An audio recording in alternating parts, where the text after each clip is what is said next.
ప్రభువైన యేసుక్రీస్తు నామములో కలవరివాకు టీవీ ప్రేక్షకులకు నా ఈస్టర్ శుభాకాంక్షలు. అందరూ బాగున్నారా? మరి ఉపవాస దినాలు అయిపోయినాయి, హోలీ వీక్ అయిపోయింది. ఈస్టర్ పండుగ సందేశంలో, ఈస్టర్ పండుగ సంతోషంలో మనం అందరం పాల్పంచుకోవడానికి దేవుడు తన కృపా సహాయం మనందరికి కలుగు చేశాడు.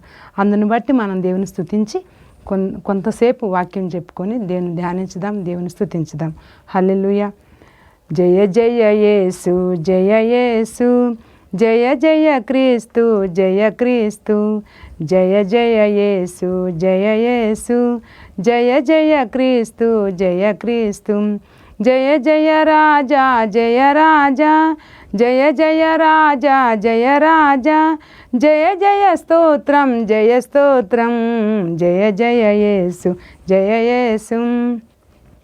మరణము గెలిచిన జయ యేసు, మరణము ఓడెను జయ యేసు, పరమ బలము నొసగు జయ యేసు, శరణము నీవే జయ యేసు, జయ జయ యేసు, జయ యేసు, జయ జయ క్రీస్తు, జయ క్రీస్తు, సమాధి గెల్చెను జయ యేసు, సమాధి ఓడెను జయ యేసు, సమరము గెలిచిన జయ యేసు, అమరమూర్తివి జయ యేసు, జయ జయ యేసు, జయ యేసు, జయ జయ క్రీస్తు, జయ క్రీస్తు, బండను గెల్చిన జయ యేసు, బండను ఓడెను జయ యేసు, బండను తీయుము జయ యేసు, అండకు చేర్చుము జయ యేసు, జయ జయ యేసు, జయ యేసు, జయ జయ క్రీస్తు, జయ క్రీస్తు, ముద్రను గెల్చెను జయ యేసు, ముద్రను ఓడెను జయ యేసు, ముద్రను దీయుము జయ యేసు, ముద్రించుము నన్ను జయ యేసు, జయ జయ యేసు, జయ యేసు, జయ జయ క్రీస్తు, జయ క్రీస్తు, కావలి గెల్చెను జయ యేసు, కావలి ఓడెను జయ యేసు, సేవలో బలము జయ యేసు, జీవము నీవే జయ యేసు, జయ జయ యేసు, జయ యేసు, జయ జయ క్రీస్తు, జయ క్రీస్తు, సాతాను గెల్చిన జయ యేసు, సాతాను ఓడెను జయ యేసు, పాతవి గతించే జయ యేసు, దాతవు నీవే జయ యేసు, జయ జయ యేసు, జయ యేసు, జయ జయ క్రీస్తు, జయ క్రీస్తు, జయ జయ రాజా, జయ రాజా, జయ జయ రాజా, జయ రాజా, జయ జయ స్తోత్రం, జయ స్తోత్రం, జయ జయ యేసు, జయ యేసు, జయ జయ క్రీస్తు, జయ క్రీస్తు. హల్లెలూయా. తిరిగి వాక్య భవనంలోకి వెళ్దాం. లూకా రాసిన సువార్త 24వ అధ్యాయం అండి. మనం ఇది చెప్పుకునే ముందు కొన్ని ఈస్టర్ సందేశాలు చెప్పుకోవాలి. మరి లెంట్ డేస్లో మనం అందరం ఉపవాసాలు ఉండి, మరి చాలామంది, నేను మొన్ననే శుక్రవారం మెసేజ్లో చెప్పాను ఏమని, ఎలా ఉంటారు, మరి ఉపవాసం ఎన్ని వారాలు ఉంటారో, 2 రోజులు ఉంటారా, 3 రోజులు ఉంటారు, ఇవన్నీ మనం ఆ రోజే ధ్యానించుకున్నాం. ఈ ఉపవాస దినాల్లో మనం కొంతమంది అయితే అనేక విషయాలు సాధించుకుంటారు క్రీస్తు కోసం. కొందరు ఉంటారు, కొందరు కుటుంబం కోసం ఉంటారు, కొందరు అనేకమైన విషయాల గురించి ఉపవాసాలు ఉంటారు. అయితే ఈ ఉపవాసం గురించి మనం ధ్యానించే విషయాల గురించి అన్నీ మనం ధ్యానించాం కదా. మనం బైబిల్ గ్రంథంలో ఉపవాసాలు చాలామంది ఉన్నారు, భక్తులు, చాలామంది ప్రవక్తలు ఉపవాసాలు ఉన్నారు. ఆ ఉపవాసాల గురించి మనం ధ్యానించాం కదా. అయితే ఇక్కడ మరి ఆ తర్వాత శుక్రవారం అయిపోయింది. ఇప్పుడు ఇక్కడ ఏమైంది, శనివారం సైలెంట్ సాటర్డే అని అనుకుంటాం కదా. ఆ తర్వాత ఇక్కడ ఏమైందంటే, మరి ఆయన ఆదివారమన మరి కొన్ని చోట్ల బైబిల్ గ్రంథంలో యోహాను సువార్త, లూకా సువార్త, మార్కు సువార్త, ఈ సువార్తల్లో కొన్ని చోట్ల ఏముందంటే బైబిల్ గ్రంథంలో విశ్రాంతి దినం అయిన తర్వాత ఆదివారం అని ఉంది. అంటే దీని అర్థం ఏంటనమాట, విశ్రాంతి దినం అంటే శనివారం అని అనుకున్నాం, అంటే ఆదివారం అని మనం కొంతమంది. అయితే ఇక్కడ 24వ అధ్యాయం అంటాడు, ఆదివారం తెల్లవారుతుంది, సుగంధ దేవాలు సిద్ధపరచుకున్నారు స్త్రీలు.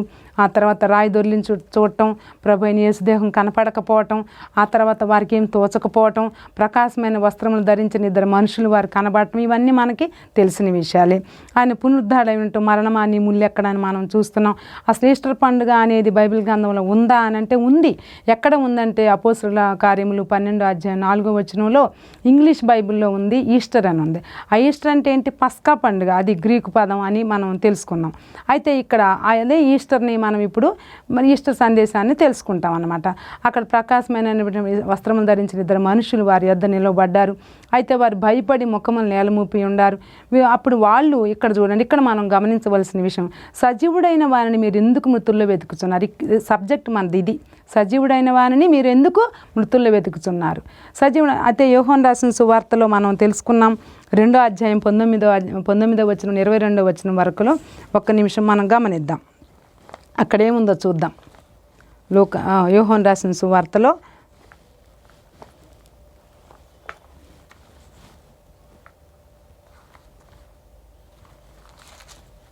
అయితే అక్కడ ఏముందంటే, నేను దేవాలయం పడగొట్టి 3వ దినం లేపుతానని అంటే శిష్యులకి చెప్పడం మనకు తెలుసు. అయితే అది 3వ దినమున అని అంటే 3వ దినమున పడగొట్టి 3వ దినం లేపుతానంటే ఉద్దేశం ఏంటి? ఆయన శరీరం అనే దేవాలయం గురించి మాట్లాడుతున్నాడు. వీళ్ళందరూ ఏమనుకుంటున్నారు? యెరూషలేం దేవాలయం గురించి వాళ్ళు ఆలోచించుకోండి. ఇదేంటి 46 సంవత్సరాలు కట్టిన దేవాలయాన్ని ఈయన మరి పడగొట్టి 3 దినాల్లో లేపుతానంటాడేంటి, ఇదేంటి అని ఆశ్చర్యపోతున్నారు అనమాట. అయితే ఈయన ఉద్దేశం ఏంటి? 3 దినాల్లో నేను లేస్తాను, నేను మృతులే సజీవున్నాయి లేస్తాననే ఉద్దేశం ఈయన ఉద్దేశం. కానీ వాళ్ళకి అది అర్థం కాలేదు. ఇక్కడ చూద్దాం. ఇక్కడ అందుకని అంటాడు, సజీవుడైన వారిని మీరు ఎందుకు మృతులలో వెతుకుచున్నారు? ఆయన ఇక్కడ లేడు, ఆయన లేచి ఉన్నాడు. ఆయన ఇంకా గల్లేను ఉన్నప్పుడు మనుష్య కుమారుడు పాపిష్టులైన మనుషుల చేతికి అప్పగింపబడి సిలువేయబడి 3వ దినమందు లేవలసింది ఆయన మీతో చెప్పిన మాట జ్ఞాపకం చేసుకున్నాడు. ఇప్పుడు మనం యోహాను సువార్త 2వ అధ్యాయం 19-22 వచనాలు మనం ఇప్పుడు ధ్యానించుకోవాలన్నమాట. అయితే 3వ దినాన్ని లేస్తానన్నాడు కదా, మరి సజీవుడైన ఆయన్ని వెతుకుతున్నారేంటి? మృతులు ఎందుకు వెతుకుతున్నారు? మృతులు ఎక్కడుంటారు? భూమిలో ఉంటారు. ఆయన మృతుడు కాదు కదా, ఆయన సజీవుడు కదా, ఆయన పేరే సజీవుడు కదా. మృత్యుంజయుడని పేరుంది, అజయుడని పేరుంది కదా, మరి మృత్యువుని గెలిచిన వాడని పేరుంది. మరి ఇన్ని పేర్లు ఆయన ఉండగా పునరుద్ధాడని పేరుంది. మరి ఇన్ని పేర్లు ఉండగా ఆయనను ఎందుకు మృతుల్లో వెతుకుతున్నారు అని చెప్పి వాళ్ళందరూ అక్కడ ఆశ్చర్యపోతున్నారు. ఇంకా ఆయన ఇక్కడ లేడు, ఎప్పుడో లేచాడు. మనుష్య కుమారుడు పాపిష్టులైన మనుషుల చేతికి అప్పగింపబడి, మనుష్య కుమారుడు పాపిష్టులైన చేతికి అప్పగింపబడి సిలువేయబడి, ఇక్కడ 3 జరిగినాయి. పాపిష్టులైన ప్రజలు పట్టుకున్నారు ఆయన్ని, తర్వాత సిలువేశారు. తర్వాత 3వ దినమందు లేవవలసిందని మీతో చెప్పిన మాట జ్ఞాపకం చేసుకోలేదా? ఎందుకు ఇంకా ఆయన వెతుకుతున్నారు అని చెప్పి వీళ్ళు అక్కడ ఉన్నవాళ్ళు అన్నారనమాట. మీరు నిన్న చెప్పిన మాట మర్చిపోతే ఎలా, మొన్న చెప్పిన మాట మర్చిపోతే ఎలా అని చెప్పి గుర్తు చేసుకున్నారు. అయిన తర్వాత అప్పుడు వారు ఆయన మాటలు జ్ఞాపకం చేసుకుని అప్పుడు గుర్తుకొచ్చినాయి. మనం కూడా ఇంట్లో ఏదైనా వస్తువు పెట్టి మర్చిపోయి అప్పుడు మన ఉన్నటువంటి మన పిల్లలు, మన అత్తమామలు ఎవరో ఒకళ్ళు గుర్తు చేస్తారు. అవునత్తమ్మ నాకు గుర్తుకొచ్చింది, కరెక్టే, అవును కదా, ఆ రోజు ఇట్లా జరిగింది కదా అని అప్పుడు మనం గుర్తు చేసుకుంటాం అనమాట. అప్పుడు యేసుక్రీస్తు చెప్పిన మాట వీళ్ళందరూ మర్చిపోయి ఆయన్ని వెతుకుతున్నారు. ఎక్కడ వెతుకుతున్నారు? మృతుల్లో వెతుకుతున్నారు. అప్పుడు వాళ్ళు అన్నారు కదా, అక్కడ ఉన్న వాళ్ళు, మీతో చెప్పిన మాట గుర్తులేదా? అలా ఎలా జరిగింది? ఆయన చెప్పలేదా 3వ దినాన్ని లేస్తానని చెప్పేసి గుర్తు చేశారనమాట. అప్పుడు చూడండి, జ్ఞాపకం చేసుకోమని కానీ అప్పుడు జ్ఞాపకం వచ్చింది. అవును కదా, కరెక్టే కదా అప్పుడు ఆయన వారి మాటను జ్ఞాపకం చేసుకుని సమాధి యొద్ద నుండి తిరిగి వెళ్ళి ఈ సంగతులన్నీ 11 శిష్యులకును తక్కిన వారందరికీ తెలియజేశారు. ఇది మన సబ్జెక్ట్ చూసుకోవాలి. సమాధి యొద్ద నుండి తిరిగి వెళ్ళి ఈ సంగతులన్నీ 11 శిష్యులకును అందరికీ చెప్పారంటమ్మా. మనం సువార్త చెప్పడం అంటే దాని అర్థం ఏంటి అంటే, మనం ఏమనుకుంటాం, బైబిల్ పట్టుకొని ప్రార్థన చేసుకొని మరి పెద్ద స్పీకర్లు తీసుకొని పెద్ద మీటింగ్లు పెట్టమే అనుకుంటాం. కాదు, ఇది కూడా ఒక సువార్త. ఏది సువార్త? మన ఇంట్లో ఉండే వాళ్ళకి చెప్పొచ్చు, మన ఇంటి పక్కన వాళ్ళకి చెప్పొచ్చు. అంటే ప్రత్యేకంగా బైబిల్ విషయాలు చెప్పినట్టు వాళ్ళు మళ్ళీ మనం గుర్తుపట్టి మళ్ళీ వాళ్ళు వీళ్ళు మతం ఇలాంటి మాటలు మాట్లాడక ముందే సువార్త అంటే అర్థం ఏంటి? మంచి వార్త. హల్లెలూయా. ప్రియమైనటువంటి దేవుని బిడ్డలారా, సువార్త అంటే ఏంటి? మంచి వార్త. సువార్త ప్రకటన అంటే ఏంటి? మంచి వార్త ప్రకటన. కానీ దాన్ని అందరూ ఏమనుకుంటున్నారు అంటే మతం అనుకుంటున్నారు. మతం కాదది, సువార్త. మంచి మాటలు చెప్పడం.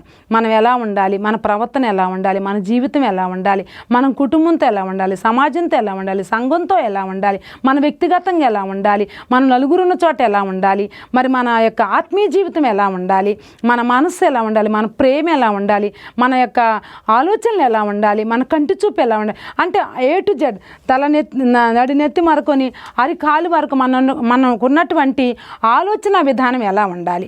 మన ఆలోచన బట్టే మన మాట ఉంటుంది, మన మాటను బట్టే మన ప్రవర్తన ఉంటుంది, మన ప్రవర్తన బట్టే మన జీవితం ఉంటుంది, మన జీవితాన్ని బట్టే మన యొక్క చుట్టూ ఉన్నటువంటి పరిసరాలందరూ మన ఉన్నటువంటి వాళ్ళందరూ గమనిస్తారు.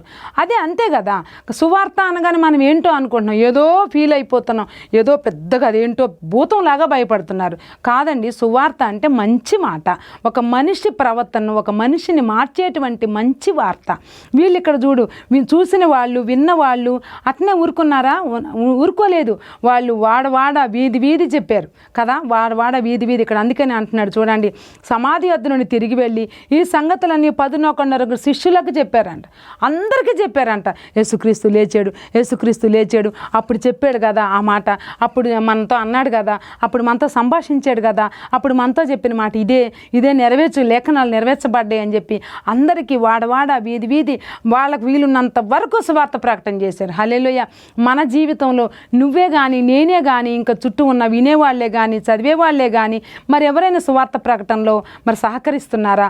మరి సువార్త ప్రత్యక్షంగా ప్రకటించలేకపోయినా మరి సువార్త ప్రకటించే వాళ్ళకి సహాయం చేస్తున్నారా? డబ్బు సహాయం చేయొచ్చు, మరి ప్రార్థన సహాయం చేయొచ్చు, మరి ప్రయాణ సహాయం చేయొచ్చు, ఇంకా మాట సహాయం చేయొచ్చు, ఇంకా ఏ రకమైన సహాయం ఫోన్ల ద్వారా సువార్త ప్రకటించవచ్చు. ఇప్పుడు రోజుల్లో అయితే, ఆ రోజుల్లో అయితే సువార్త ప్రకటన అంటే కష్టంగా ఉండేది, కానీ ఈ రోజుల్లో అలాంటి కష్టమేం లేదు. సెల్ ఫోన్ ఉంది, మనం ఏదైనా చక్కగా మంచి వార్త చెప్పేసేయచ్చు అనమాట. చెడ్డ వార్తలు అయితే ప్రాకిపోతున్నాయి, కానీ మంచి వార్త ప్రకటించడానికి మనకు నోరు రావట్లేదు. ఈ లోకంలో ఆయన చేసింది ఏంటి అంటే సువార్త. బోధ చేశాడు. ఏం బోధ చేశాడు? బాబు మీరు ఇలా ఉండండి, అమ్మ మీరు ఇలా ఉండండి, తండ్రులారా, పిల్లలారా, పెద్దలారా, చిన్నపిల్లలారా, యవనస్తులారా, మరి తల్లిదండ్రులారా, అందరికీ ఆయన హెచ్చరిస్తాం. వృద్ధులారా అంటాడు. వృద్ధులారా అంటే ప్రతి ఒక్కళ్ళనైనా ఏజీ మొదలు చిన్న పిల్లల దగ్గర చిన్నపిల్లలారా అంటాడు. ఎఫెసీయులకు రాసిన పత్రికలు అంటాడు, మీరు తల్లిదండ్రులకు లోబడి ఉన్నాడు అంటాడు. తల్లిదండ్రులకు చెప్తున్నాడు పిల్లల్ని ప్రేమించమని. అంటే నాకు అర్థమైంది ఏంటంటే, నాకు తోచింది, నాకు అర్థమైంది, నాకు తెలిసింది, నేను అనుభవించింది ఏంటంటే దేవుని దగ్గర ప్రేమ. ఆయన ప్రేమతోనే ఈ లోకాన్ని జయించాడు. ప్రేమ అనే 2 అక్షరాలతో లోకాన్ని, ప్రేమ అంటే మనం ఈ లోకంలో చెడ్డ ఆలోచనలు చేస్తాం. ఆయన ప్రేమ గొప్పది, ఆయన ప్రేమ అపారమైంది, ఆయన ప్రేమ అనంతమైంది, ఆయన ప్రేమ అసలు ఎంత వర్ణించరాని ప్రేమ కదా. వర్ణింప నా నాలుక చాలా దయ్యా. మరి అంత ప్రేమికుడు, ఆయన అందరినీ ప్రేమించాడు. ఒక వయసు తేడా లేదు, ఒక పురుషులని కాదు, స్త్రీలని కాదు, చిన్న బిడ్డలని కాదు, రోగులని కాదు, పాపులని కాదు. ఆయన ఎక్కువగా పాపులను ప్రేమించాడు. ఆయన ఎందుకు వచ్చాడు ఈ లోకానికి అంటే, ఎందుకు వచ్చాడు ఆయన ఈ లోకానికి అంటే పాపులను రక్షించటానికి. ఆయన ఎందుకు మరణించాడంటే పాపులను రక్షించటానికి, పాపాల నుండి తొలగించటానికి తన ప్రాణాన్ని ఇచ్చాడు. ఇట్టి రీతిగా ఆయన జీవితాన్ని త్యాగం చేశాడు. ఇట్లాంటి విషయాలు ఎన్నో చెప్పొచ్చు మనం సువార్త ప్రకటనలో. వీళ్ళు చూడండి, చూసింది, విన్నది, ఈస్టర్ సందేశం అంటే ఏంటి? విన్నది, చూసింది, పునరుద్ధానం, జయ జయేసు, జై జయేసు, జై జయేసు అని అందరికీ కనపడ్డా వాళ్ళందరికీ చెప్పారు, కనపడిన వాళ్ళకి చెప్పారు. అటువంటి సువార్త ప్రకటన నువ్వు చేస్తున్నావా, నేను చేస్తున్నానా? అటువంటి ఆసక్తి, అటువంటి వాంఛ, అటువంటి కోరిక మనకుందా? మనకు ఆలోచన ఉందా? మనం సువార్త ప్రకటన చేద్దాం. ఇద్దరు ముగ్గురు స్త్రీలు కూర్చున్నారంటే ఎక్కడ లేని ముచ్చట్లు, ఇంటి వెనక ముచ్చట్లు, ఇంటి ముందు ముచ్చట్లు, ఇంట్లో ముచ్చట్లు, భర్త ముచ్చట్లు, పిల్లల ముచ్చట్లు, అత్తమామ ముచ్చట్లు, ఆడబిడ్డలు, ఇవే కానీ మరి మన దేవుని యొక్క విషయాలు మనం మాట్లాడుకున్నామా? ఆయన యొక్క సువార్త ప్రకటనలో మనం పాలు పంచుకుంటున్నామా? మరి సువార్త ప్రకటన చేసే వాళ్ళకి మనం సహాయం చేస్తున్నామా? ఎంతవరకు మనం సువార్త ప్రకటనలో మనం హెల్ప్ చేస్తున్నాం? ఆయన ఈ లోకంలో ఏ ఒక్కరు నశించడం ఆయనకి ఇష్టం లేదు. మనం అందరం పరిశుద్ధుల గుంపులో ఎత్తబడాలి, అలాగే ఎత్తబడే గుంపులో మనం ఉండాలంటున్నాడు. తర్వాత ఆయన అక్కడ కలుసుకోవాలంటున్నాడు. కాబట్టి మరి యోబు గ్రంథంలో కూడా ఉంది ఏమని, మరి ఆయన సజీవుడు, నా యొక్క విమోచకుడు సజీవుడు అని కదా. మరి అటువంటి విమోచకుడిని మనం కలిగి ఉన్నాం, అటువంటి సజీవుడిని మనం కలిగి ఉన్నాం. కాబట్టి మనం ఇంకా ఎందుకు పాపంలో ఉండడం? మరి ఈస్టర్ సందేశంలో మనం విన్నటువంటి విషయాలు, చూసినటువంటి విషయాలు, ఈ యొక్క లెంట్ డేస్లో మనం అనుభవించినటువంటి మరి ఆయన యొక్క వాక్యాలు, విన్నటువంటి విషయాలన్నీ మనం ఏం చేస్తున్నాం? మళ్ళీ తిరిగి ఈస్టర్ పండుగ దాకా గుర్తు చేసుకోకపోవడం కాదు. ఈస్టర్ సందేశంలో మన అనేకమైనటువంటి సంగతులు మార్చుకోవాలి. క్రిస్మస్, న్యూ ఇయర్ ఎలా మనం కలిగి ఉన్నామో, ఎలా మనం సంతోషంగా ఉంటున్నామో, ఎలా మనం ఎగురుతున్నామో, ఎలా దుముకుతున్నామో. మరి న్యూ ఇయర్లో మనం అనుకుంటాం క్రిస్మస్ అయిన తర్వాత న్యూ ఇయర్ వస్తుంది, మనం మారు మనసు పొందాలి, మనం పాపాలు చేయొద్దు, తాగుడు ఎన్నో నిర్ణయాలు తీసుకుంటాం. మళ్ళీ న్యూ ఇయర్ 1 రోజు 2 రోజుల తర్వాత మళ్ళీ మామూలే. అట్లా కాకుండా ఈ ఈస్టర్ సందేశంలో మనం అనేక మందికి సువార్త చెప్పేటువంటి స్త్రీలుగా, అనేక మంది సువార్త చెప్పేటువంటి సంఘాలుగా, కుటుంబాలుగా, పాస్టర్లుగా, ఉపాష్టములుగా ఫ్యామిలీస్గా సువార్త ప్రకటనలో మనం సహాయం చేయాలి. అటువంటి గొప్ప ఆశీర్వాదం తీసుకోవాలి. ఆయన మరి ఆదివారం వెంటనే లేచినటువంటి విషయాలు మనం చూసినట్టు కళ్ళు మూసుకొని ఉండకూడదు. ప్రతి ఒక్క చెడ్డ విషయాలు చెప్పడానికి ఎంత ఇష్టపడతాం. ఆయన సువార్త ప్రకటనలో మనం అందరం సహకరించాలి. అటువంటి గొప్ప ఆశీర్వాదం మనం అందరికీ దేవుడు మనకు అనుగ్రహించును గాక. ఆమేన్. ప్రార్థన చేసుకుందాం. పరిశుద్ధమైన తండ్రి, ప్రేమగల నాయన, కృపగల దేవ, గతించినటువంటి ఈస్టర్ పండుగ నుండి ఈస్టర్ పండుగ వరకు నీ కృపా కనికరం తోడుగుంచారు నాయన. ఇదిగో ప్రభా, ఈ లెంట్ డేస్ అయిపోయి నా తండ్రి శుక్రవారం అయిపోయి నా తండ్రి పరిశుద్ధ గురువారం అన్నీ మరి స్టెప్ బై స్టెప్ మిమ్మల్ని ఆరాధిస్తూ స్తుతిస్తూ గణపరుస్తూ ఆరాధనలు మేము గడిపి ఉన్నాం. తిరిగి మా జీవితంలో తండ్రి మరి 2025 సంవత్సరం ఈస్టర్ పండుగను మాకు ఇచ్చారు తండ్రి. నీకు వందనాలు అయ్యా. మీకేమిచ్చి మేము రుణం చెల్లించుకోనగలం ప్రభా. మీరు పునరుద్ధానులై ఉన్నారు అయ్యా. నా తండ్రి మీరు సజీవులై ఉన్నారు అయ్యా. మీరు తండ్రి మరి బండని గెలిచారు అయ్యా. మీరు కావలి వారిని గెలిచారు అయ్యా. మరణాన్ని గెలిచారు అయ్యా. నా తండ్రి నా నాయన మీరు మృతుల్లో లేరు. మరి ఆ విషయం మాకు తెలిసి కూడా మేము ఇంకా మిమ్మల్ని మృతుల్లో వెతకడం అనేది మా బుద్ధి తక్కువతనం ప్రభా.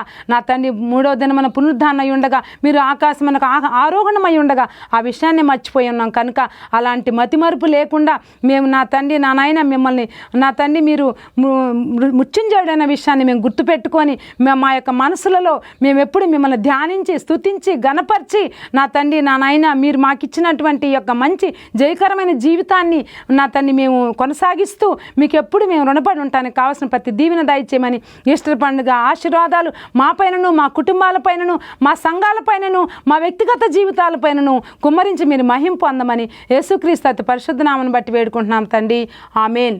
మీ అందరికీ ఈస్టర్ పండుగ శుభాకాంక్షలు తెలియపరుస్తున్నానండి. ఆమేన్.